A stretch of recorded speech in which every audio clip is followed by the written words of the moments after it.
আসসালামু আলাইকুম সবাইকে। সবাই কেমন আছেন? আশা করি সকলে ভালো আছেন এবং সুস্থ আছেন। সো অবশেষে বাংলাদেশে OnePlus বাংলাদেশ কর্তৃক অফিসিয়ালি লঞ্চ হয়ে গেল OnePlus Nord N10 5G। So এই ফোনটির আদ্যপান্ত নিয়ে আজকে আমরা আপনাদের সামনে হাজির হয়েছি। এই ফোনটির ফুল রিভিউ আমাদের চ্যানেলে করা আছে, ডেসক্রিপশন বক্সে লিংক দিয়ে দিলাম, ওখান থেকে ফুল রিভিউটা দেখে নিন। আজকে আমরা জাস্ট বাংলাদেশি প্রাইসিংটা কেমন হয়েছে এবং ওভারঅল একটু লুকিং যে কি কি থাকছে, এই প্রাইস ফোনটি এই প্রাইসে নেওয়া ঠিক হবে কিনা সেই সম্পর্কে আলোচনা করব। আপনারা দেখছেন টিউটোরিয়াল ভ্যালি টেক ভ্যালি, আপনাদের সাথে থাকছি আমি তাইসি। আম পাতা জোড়া জোড়া, রিভিউ হবে উড়া ধরা। সো বন্ধুরা শুরু করা যাক।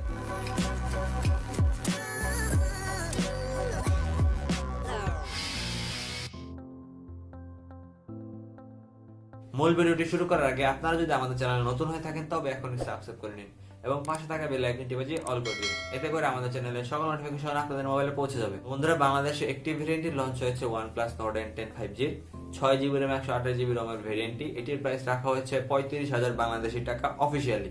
35,000 টাকা আসলে কি কি থাকছে? একটি 6.49 ইঞ্চির IPS LCD panel, full HD plus রেজলিউশনের বাট 90 Hz রিফ্রেশ সমৃদ্ধ। ডিসপ্লের PPI 406, brightness 450 nit. So bright অবশ্যই বলবো, ফুল HD প্লাস IPS সবকিছু ঠিক আছে, 90 Hz রিফ্রেশ থাকছে সেটাও ঠিক আছে। বাট এটার প্রাইস অনুপাত করলে এতে আসলে অন্তত অ্যামোলেড প্যানেল দেওয়া আমার মতে উচিত ছিল, যেহেতু এটি গ্লোবালি লঞ্চ হয়েছে আরো কিন্তু কম দামে। বাট বাংলাদেশে যেহেতু আসছে দামটা একটু বেশি OnePlus এর। প্ল্যাটফর্ম ব্যবহার করা হচ্ছে Android 10 এবং OxygenOS 10। সো OxygenOS 10 এটা থাকছে প্রবাবলি, এটাতে আপনারা OnePlus এর বাদ বাকি সকল ফোনগুলোতে যেরকম ঘন ঘন সফটওয়্যার আপডেট পান সেটিও হয়তো এই ফোনটিতে পাবেন না, এটি আমি আশঙ্কা করছি, যেহেতু এটির প্রাইস ট্যাগটা অনেকটা কম। যেহেতু OxygenOS থাকছে, সো ইউআই এক্সপিরিয়েন্স হবে আপনাদের অনেক বেটার অন্য যে কোনো ইউআই থেকে। সেখানে ব্যবহার করা হয়েছে Qualcomm 690। এটি একটি 5G প্রসেসর। সো 690 নতুন প্রসেসর এই ফোনটিতে ব্যবহার করা হয়েছে, আর কোনো ফোনে এখনো পর্যন্ত ব্যবহার করা হয়নি।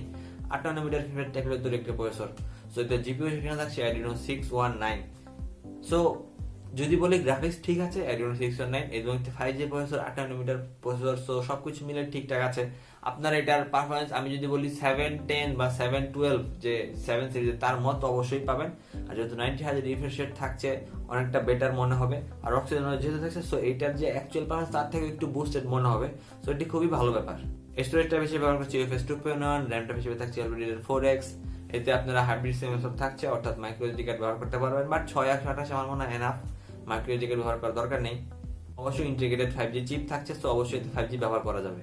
ব্যাকে quad rear camera, 64 megapixel main sensor, 8 megapixel ultra, 2 megapixel macro এবং 2 মেগাপিক্সেল ডেপথ। ফ্রন্টে 16 megapixel selfie camera. Back camera ঠিক আছে, পারফরম্যান্স যেহেতু OxygenOS এর সাথে আসছে, সো ইউআই দিক থেকে অনেক বেটার কিছু থাকবে।